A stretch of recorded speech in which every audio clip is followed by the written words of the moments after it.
Hey everyone! Today we're going on a quest, not for gold or some ancient artifact, but for something way more valuable, truth. So get ready because we are about to become expert explorers in the wild world of online information. You know the feeling, right? You've got a school project, you type a few words into a search bar, and boom, you're hit with like a million results. It's like being dropped in the middle of a huge jungle with no map. So where do you even begin?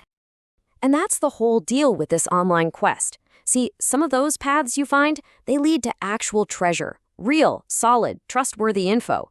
But a lot of them, well, they're traps. They lead you to misinformation and just total dead ends. So, the first skill for any great explorer is learning how to spot those traps from a mile away. Let's break down what these unreliable sources actually look like. Honestly, when you put them side by side, the difference is pretty night and day.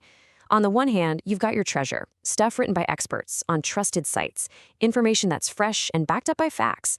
And on the other hand, you've got the traps, blogs with no author, random social media rants, super old articles, and opinions that are just totally biased.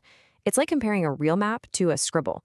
So, to get through this jungle safely, you need the right gear. And I'm not talking about a compass, I'm talking about something way better, your own personal truth-seeking toolkit. And here is the 4 C's check. Seriously? This is your secret weapon. Before you trust anything you read, you just gotta ask these 4 simple questions. Is it credible? Is it current? Is it clear? And is it actually connected to what you're looking for with real facts? It's a super simple checklist that'll keep you on the right path. So, where do you actually find the treasure? Well, think of these as the treasure chests. You've got your encyclopedias, trusted websites, look for those .edu, .gov, or .org endings, recent documentaries, and of course, interviews with actual experts. These are the places you can pretty much always count on for the good stuff. All right, so you've got the toolkit, you know what to look for, you're ready to put these new skills to the test? Let's play a little game of reliable or unreliable.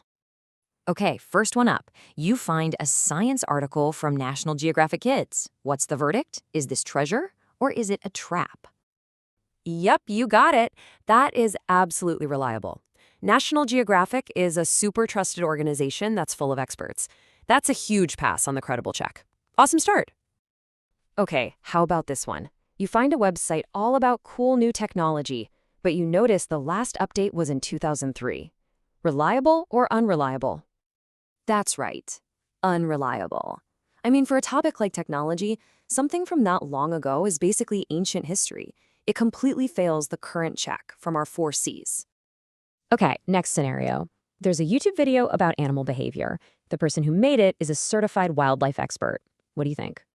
Yes, reliable. The magic words there are certified expert. That tells you this person knows their stuff and you can trust them. That's a big fat check for credible. Okay, last one for the quiz. You're reading a blog post that's making some pretty wild claims, but you look all over the page and you can't find an author's name. Treasure or trap? Oh yeah, definitely unreliable. That's a huge red flag. If a person isn't willing to attach their name to what they're saying, you have no way of knowing if they're an expert.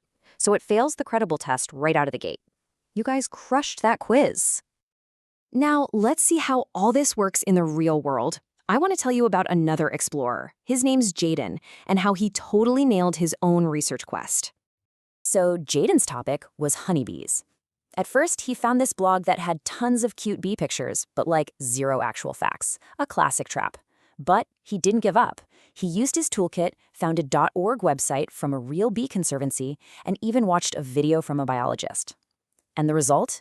He put together an incredible project that was full of truth and real understanding. He found the treasure. So, you've got the tools now, and you've seen how they work, but every great explorer knows the how is only half the adventure. The other half is the why. So, why does this whole quest for truth really matter? Because it goes way deeper than just getting an A on a project. You know, this verse from Proverbs basically says that wise people actually go looking for knowledge. It doesn't just fall into your lap. So when you choose to get your information from good, solid places, you're actually being wise.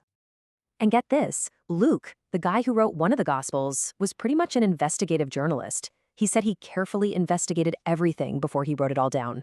So this idea of checking your sources and being accurate, it's been super important for thousands of years. And that's really the heart of it all. This quest matters because truth matters to God. When we take the time and put in the effort to find information from honest, reliable sources, we're choosing to build our understanding on a really strong foundation. Think of it this way. Knowledge is a tool, right? And you can use a tool to build something amazing, or you can use it to cause a lot of damage. When we make sure our knowledge is guided by what's true and what's good, we're not just getting smarter.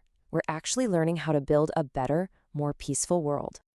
So, now the quest is yours. You've got the 4 C's in your toolkit. You know how to spot the treasure and avoid the traps. The only question left is, what amazing truths are you going to build with the knowledge you find? Go out there and be a wise explorer.